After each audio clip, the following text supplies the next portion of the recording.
Of course, more than 150 world leaders have gathered in Paris. They all came early. It's a two-week summit right after these terror attacks. But the question is, does President Obama really have his priorities mixed up? Back with us is Jillian Melchior. Also joining us is Liz P., columnist for thefiscaltimes.com.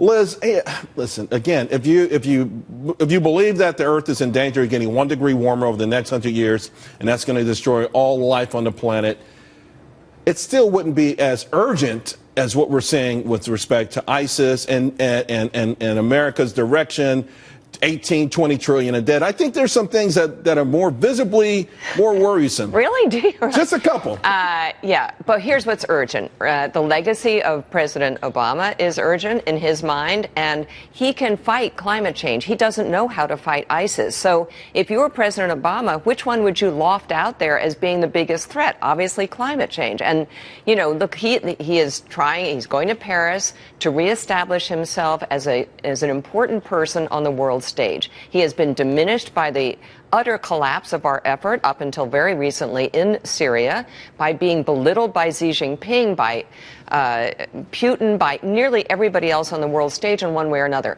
This is his turf, and he feels very strongly about it. There's no doubt he feels comfortable about it. And if you look at these polls, you know, they've hit us over the head with this so often that you can see where someone says it must be important.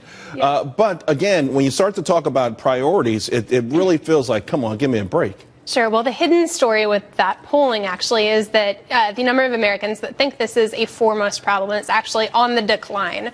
So we're all much more concerned about the economy. We're much more concerned about ISIS and the Paris attacks and the refugee crisis and many, many other things.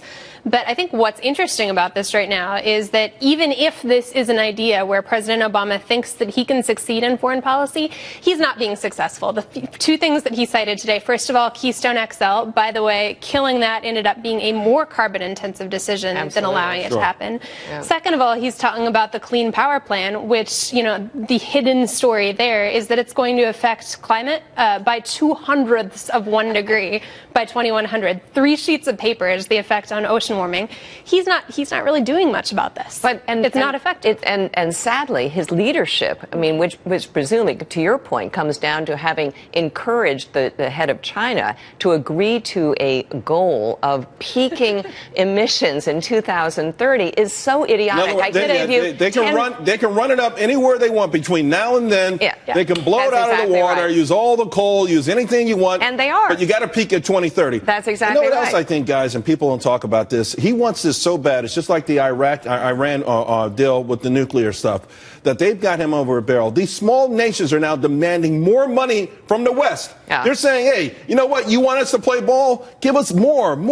I mean, already we started at $100 billion a year. Where does it go from here? This is a tremendous potential wealth exchange. And basically, the Pope has talked about this. President Obama would rather have the United States interest basically taken apart here, which is what we will do. I mean, basically, we have cheap energy. That's what the United States has, and any real serious effort to diminish the use of carbon fuels in this country definitely puts us at a disadvantage. It does. It really does. And believe me, China already with momentum. Oh. The yuan going to be part of that IMF basket. Whoa, they're laughing all the way to the bank. Thanks a lot, guys.